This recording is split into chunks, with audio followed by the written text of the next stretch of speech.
Good afternoon. This is All India Radio. I'm Sarabjit Kaur and with me is Anuja Kumar with the Midday News.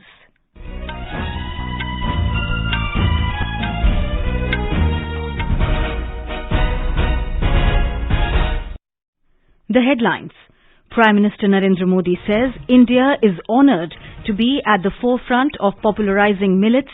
India-sponsored UN resolution on International Year of Millets 2023 adopted by consensus in the United Nations General Assembly. External Affairs Minister S. Jaishankar says the shift in the fulcrum of global economic growth towards Asia is creating unprecedented opportunities for connectivity in the region.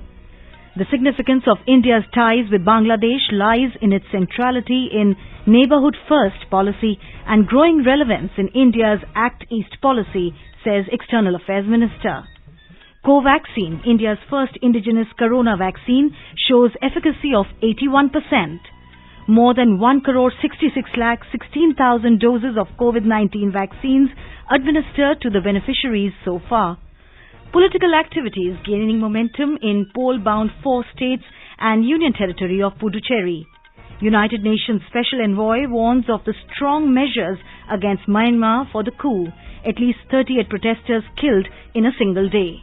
And in sports, England were 134 for 5 against India in 4th and final cricket test in Ahmedabad. In Swiss Open Badminton, ace Indian shuttlers Saina Nehwal and Parupalli Kashyap crash out. Asian champion pugilist Pooja Rani enters semi-finals in the 35 Boxum International Boxing Tournament in Spain. As the nation fights the COVID-19 pandemic, we begin with a message of precaution to stay safe and protected by following these 3 simple steps. Wear a face mask, maintain 2 gaz ki duri for social distancing, focus on hand and face hygiene. Now the news in detail. Prime Minister Narendra Modi has expressed gratitude to all the nations who initiated and co-sponsored the resolution on International Year of Millets at the United Nations.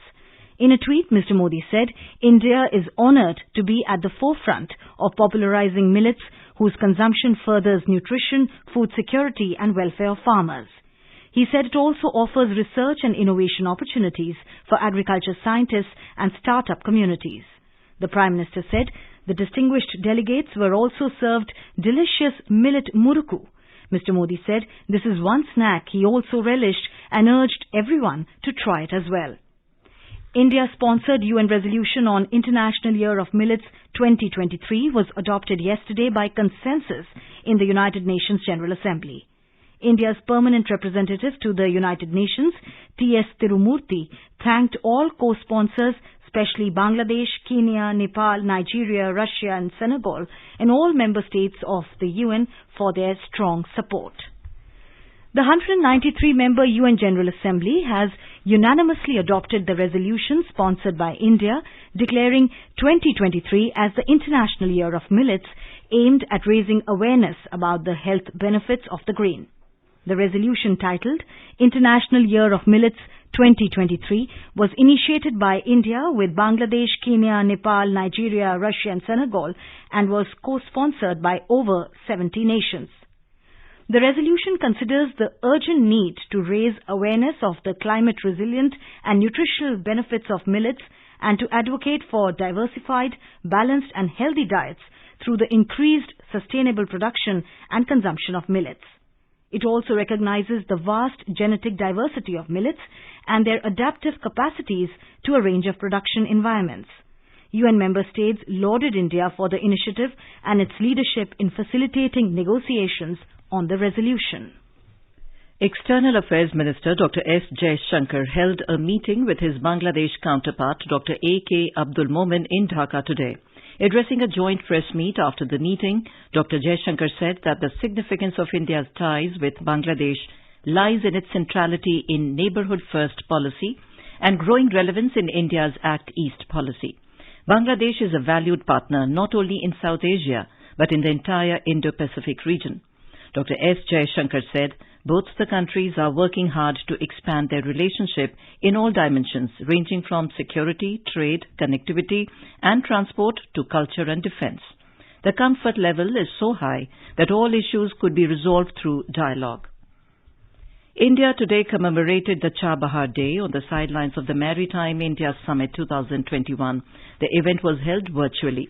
Ministers from Afghanistan, Armenia, Iran, Kazakhstan, Russia and Uzbekistan participated in the event. Addressing the ministerial-level opening session, External Affairs Minister Dr. S. Jaishankar said the shift in the fulcrum of global economic growth towards Asia is creating unprecedented opportunities for connectivity in the region. He said there is a huge infrastructure deficit in the region which needs to be met to fulfill the growing aspirations of our people. The minister said the Government of India, recognizing the importance of regional connectivity, made a landmark decision to undertake an overseas port investment in Chabahar. He said while the project had been under discussion for some time, it was during Prime Minister Narendra Modi's visit to Iran in 2016 that a trilateral agreement to establish an international transport and transit corridor was signed by India, Iran and Afghanistan. Dr. Jaishankar said the establishment and operations of India Ports Global Limited at Shahid Beheshti Port in Chabahar is the practical realization of this important initiative. Today's event reflects India's strong commitment to work together with all regional stakeholders to enhance connectivity in our region and to provide unhindered access to the sea to landlocked Central Asian countries through Chabahar. Today's event also commemorates 5 years of the signing of the tripartite agreement on the establishment of a trilateral transport and transit corridor. This agreement is a fitting tribute to the rich civilizational, cultural and trade links between India, Afghanistan, Iran and Central Asia. Dr. Jaishankar said Chabahar Port has not only emerged as a commercial transit hub for the region, but also facilitated the delivery of humanitarian assistance, especially during the COVID-19 pandemic. The port is part of our shared commitment towards peace, stability and prosperity of the people of Afghanistan. India has utilized the Chabahar port to ship 75,000 metric tons of wheat as humanitarian food assistance to Afghanistan in September 2020. India also assisted Iran to fight the worst ever locust invasion in the last 25 years by supplying 25 metric tons of malathion in June 2020, again through the Chabahar port. The port has also handled several shipments and transshipments from Russia, Brazil, Thailand, Germany, Ukraine and the UAE. Dr. Jaishankar said the International North-South Transport Corridor, or INSTC, is an important trade corridor project. The International North-South Transport Corridor, INSTC, is an important trade corridor project wherein India is partnering with 12 countries to establish an economic corridor for the benefit of our peoples. We also welcome the interest of Uzbekistan and Afghanistan to join the multilateral corridor project. Establishing an eastern corridor through Afghanistan would maximize its potential. India has also proposed the inclusion of Chabahar in the INSTC route. The External Affairs Minister expressed hope that during the INSTC Coordination Council meeting, member states will agree to the expansion of the INSTC route to include the Chabahar port and also agree on expanding the membership of this project. Dr. Jaishankar said the search for efficient trade routes and better connectivity has been one of the powerful driving forces of history, and it has determined the prospects of many nations, regions and civilizations over time. He said today, as the world goes through a fundamental rebalancing, correcting many of the distortions of the past, it is only natural that connectivity should be central to that exercise. More than 1,66,16,000 doses of COVID-19 vaccines have been administered to the beneficiaries in the country so far. The Health and Family Welfare Ministry today informed that a total of 9,94,452 doses of vaccines were administered in the last 24 hours. Meanwhile, the country's COVID-19 recovery rate presently stands at 97.03%, with a total recovery of more than 14,000 patients within 24 hours. The ministry said more than 1,08,26,000 patients have already been recovered from this disease so far, and there are 1,73,413 active cases in the country, which comprises 1.55% of the total positive cases.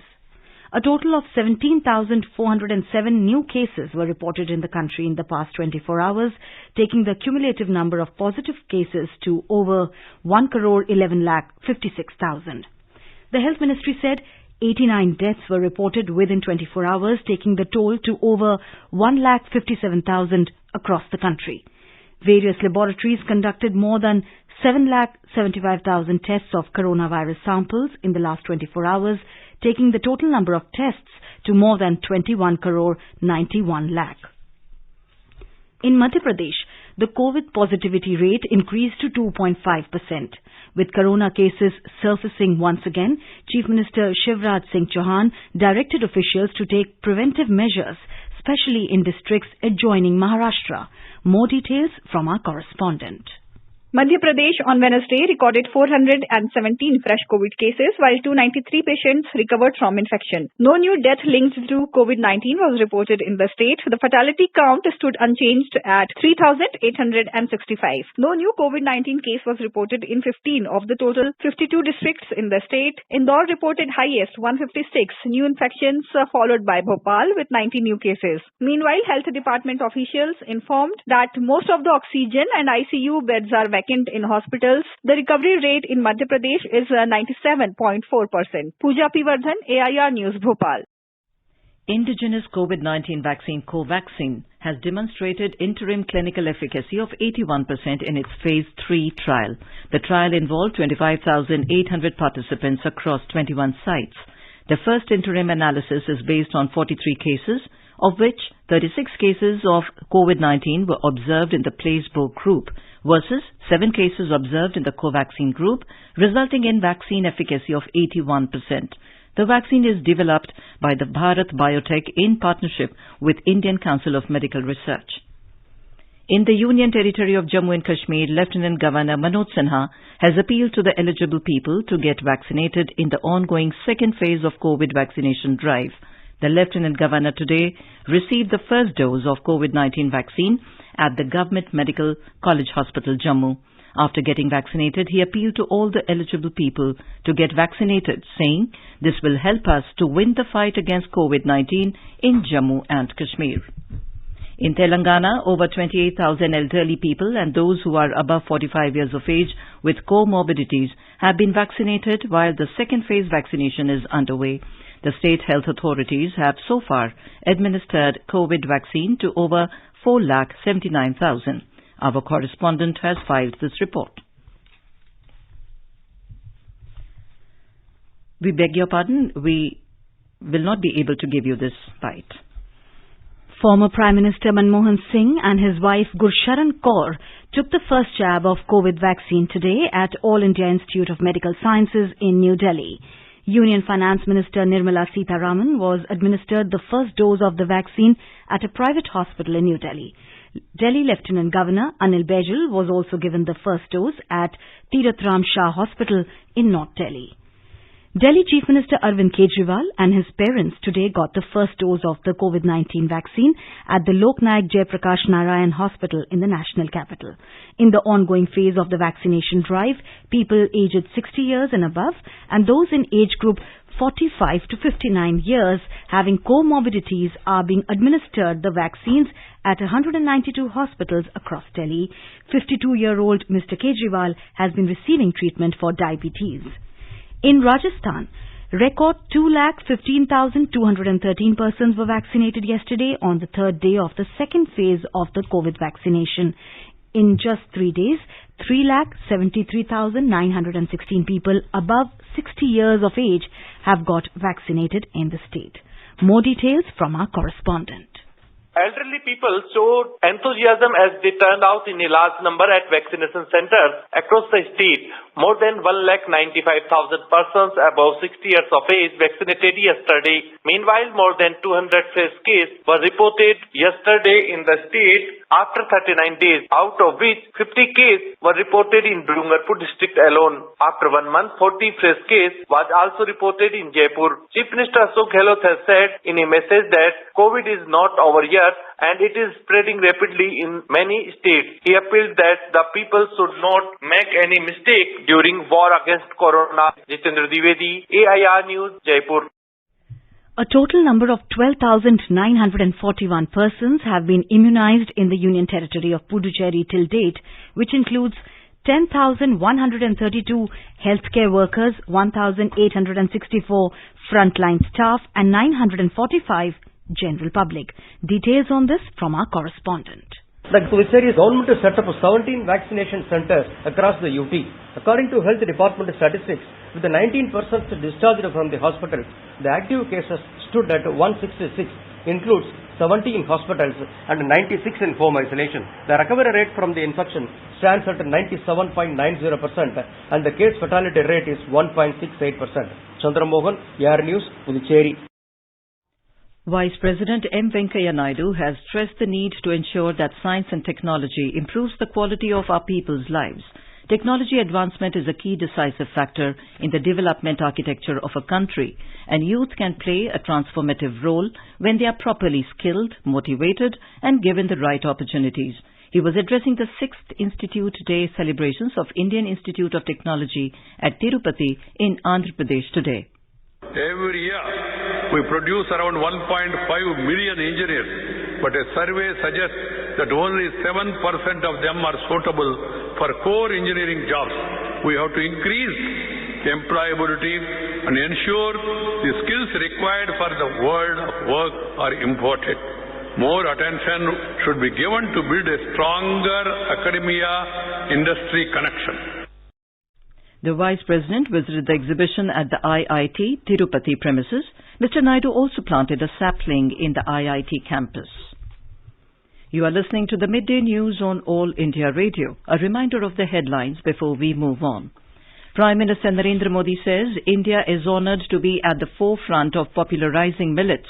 India's sponsored UN resolution on International Year of Millets 2023 adopted by consensus in the United Nations General Assembly. External Affairs Minister S. Jaishankar says the shift in the fulcrum of global economic growth towards Asia is creating unprecedented opportunities for connectivity in the region. The significance of India's ties with Bangladesh lies in its centrality in Neighbourhood First policy and growing relevance in India's Act East policy, says External Affairs Minister. Covaxin, India's first indigenous corona vaccine, shows efficacy of 81%. More than 1,66,16,000 doses of COVID-19 vaccines administered to the beneficiaries so far. Political activities gaining momentum in poll-bound 4 states and Union Territory of Puducherry. United Nations Special Envoy warns of the strong measures against Myanmar for the coup. At least 38 protesters killed in a single day. And in sports, England were 144-5 against India at tea in the 4th and final cricket test in Ahmedabad. In Swiss Open Badminton, ace Indian shuttlers Saina Nehwal and Parupalli Kashyap crash out. Asian champion pugilist Pooja Rani enters semi-finals in the 35 Boxum International Boxing Tournament in Spain.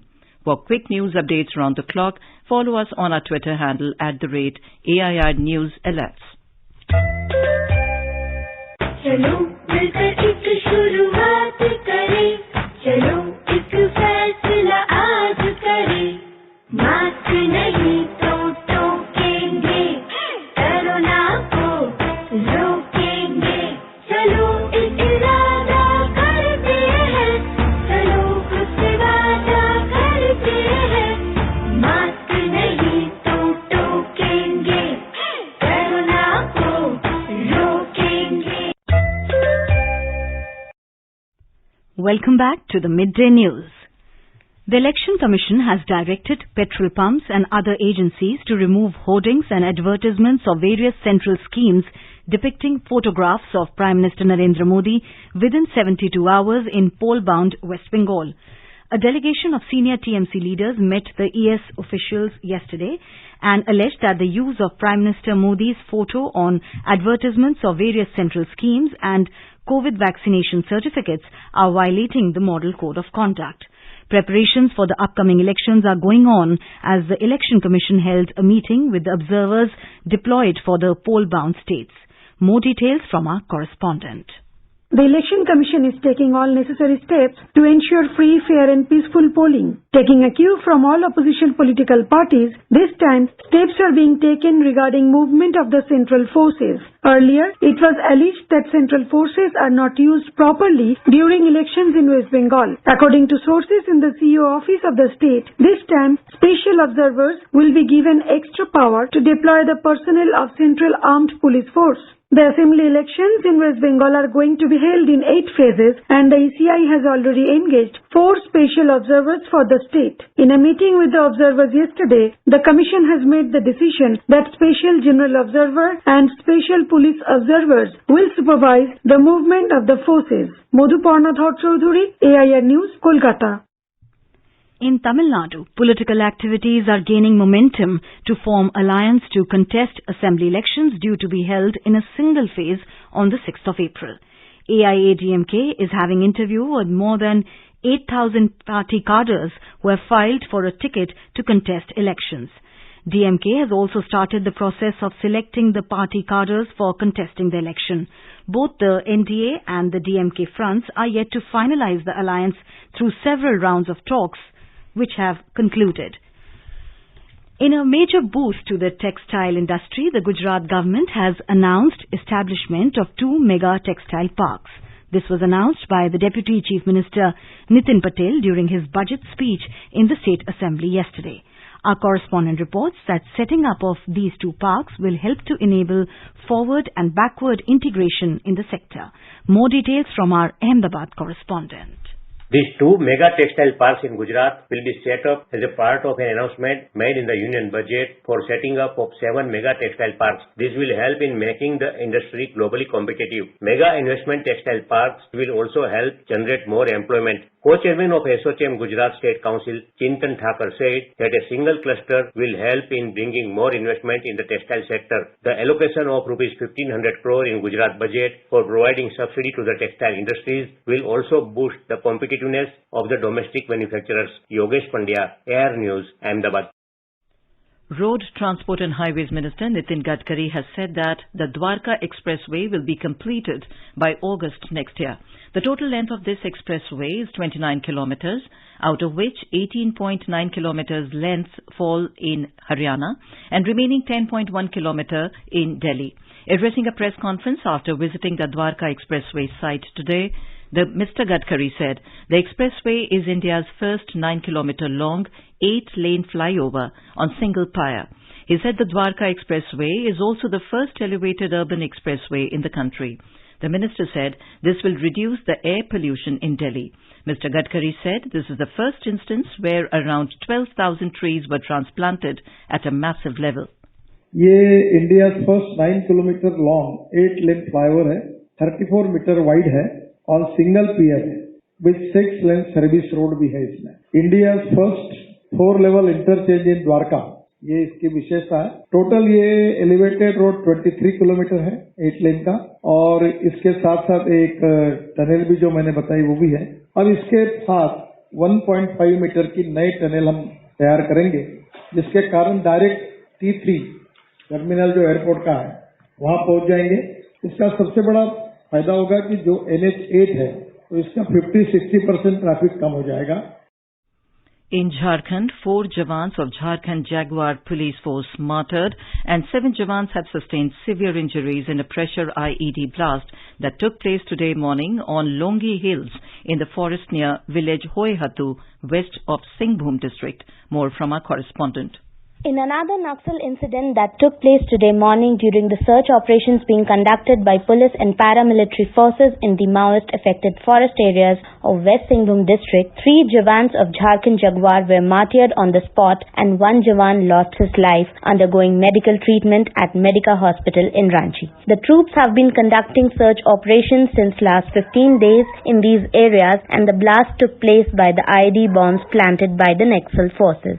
1 Jawan of 197 Battalion of Central Reserve Police Force and 5 other Jawans of Jharkhand Jaguar have also sustained severe injuries. The injured Jawans have been airlifted to Ranchi and are undergoing medical treatment in the hospital. This is second IED blast incident by Naxal forces in a span of 10 days. Search operations are still continuing in the area while the encounter between the forces and the Naxals have stopped. Shilpi, AIR News, Ranchi. International Women's Day is celebrated on 8th of March. All India Radio News honors women achievers from diverse fields by bringing their stories. Today we will bring to you the story of women who have done exceptional service to society. Smriti Singh, the outgoing Gram Pradhan of Ratsarkala, has worked immensely for the development of her village and villagers. Her village, Ratsarkala, falls in the Balai district of eastern Uttar Pradesh. More details from our correspondent. Smriti Singh has majorly focused on improving the condition of women and children. Smriti Singh has worked towards the empowerment of women. As the Gram Pradhan, she was instrumental in forming 8 self-help groups in the village, which earlier didn't have even one SHG. She is also constantly engaged in improving the infrastructure of her village. She has worked on construction of roads and sewage. Talking to All India Radio News, she said she aims at improving the health and education. मैं ग्राम प्रधान बनी तो मेरी प्राथमिकता वही थी जहाँ पे रोडें नहीं थी, वहाँ पे मैंने कच्ची रोडें, पक्की रोडें बनवाई, अंडरग्राउंड सीवेज बनवाए, कवर्ड नालियां बनवाई। यहाँ पे लगभग 78 लाख रुपए की लागत से एक मार्केट बनवाया, बस स्टॉप्स बनवाए, आरओ मशीन्स लगवाए और एक मैंने उत्तर प्रदेश में सबसे अच्छा स्कूल एक जो है कायाकल्प योजना के तहत बनाया। बाकी भी स्कूल कायाकल्प योजना के तहत बनाए। सरकारी स्कूल में जो है इंसिनरेटर लड़कियों के लिए और सैनिटरी वेंडिंग मशीन्स भी लगवाई। मैंने बच्चियों को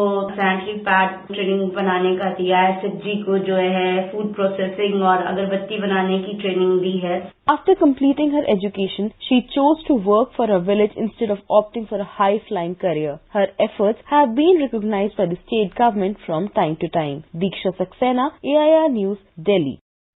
In Myanmar, it was the most violent day yesterday in the ongoing protest against the military government. United Nations Special Envoy Christine Schreiner Bergener said in New York that since the coup happened in Myanmar on 1st of February, it was the bloodiest day as 38 people died in a single day. She said in conversation with the Myanmar Deputy Military Chief Sho Win, she warned him that the military was likely to face strong measures from some countries for the coup. In response, he told that they were used to sanctions and have survived. In Yangon, at least 8 people were killed. 7 of them were killed in the northern part of the city when security forces opened fire last evening. In Swiss Open Badminton, ace Indian shuttlers Saina Nehwal and Parupalli Kashyap have crashed out of the tournament. However, young prodigies Praneeth, Saurabh Verma and Ajay Jairam advanced to the second round. PV Sindhu also picked up a comfortable win. Asian champion pugilist Pooja Rani entered the semi-finals to secure a medal in 75 kg category at the 35th Boxum International Boxing Tournament in Castellón, Spain. However, 2-time world bronze winner Lovelina Borgohain bowed out after a quarter-final loss in 69 kg category. Pooja Rani is a 3-time Asian medalist and also a 2014 Asian Games bronze winner. And in cricket, England were 144 for 5 at tea on the opening day today in the 4th and final test match at Narendra Modi Stadium in Ahmedabad against India. For India, Akshar Patel and Siraj claimed 2 wickets each, whereas Washington Sundar took 1 wicket. And now let us take a look at today's weather update. National capital Delhi, minimum temperature was 15 degrees, maximum will be around 32 degrees. Mumbai, the temperatures hovered between 19 and 35 degrees Celsius. Chennai, the temperatures varied between 22 and 34 degrees Celsius. And now, before we end the bulletin, the headlines once again. Prime Minister Narendra Modi says India is honoured to be at the forefront of popularizing millets. India-sponsored UN resolution on International Year of Millets 2023 adopted by consensus in the United Nations General Assembly. External Affairs Minister S. Jaishankar says the shift in the fulcrum of global economic growth towards Asia is creating unprecedented opportunities for connectivity in the region. The significance of India's ties with Bangladesh lies in its centrality in Neighbourhood First policy and growing relevance in India's Act East policy, says External Affairs Minister. Covaxin, India's first indigenous corona vaccine, shows efficacy of 81%. More than 1,66,16,000 doses of COVID-19 vaccines administered to the beneficiaries so far. Political activities gaining momentum in poll-bound 4 states and Union Territory of Puducherry. United Nations Special Envoy warns of the strong measures against Myanmar for the coup. At least 38 protesters killed in a single day. And in sports, England were 144 for 5 at tea against India in 4th and final cricket test in Ahmedabad. And with that, we end the Midday News.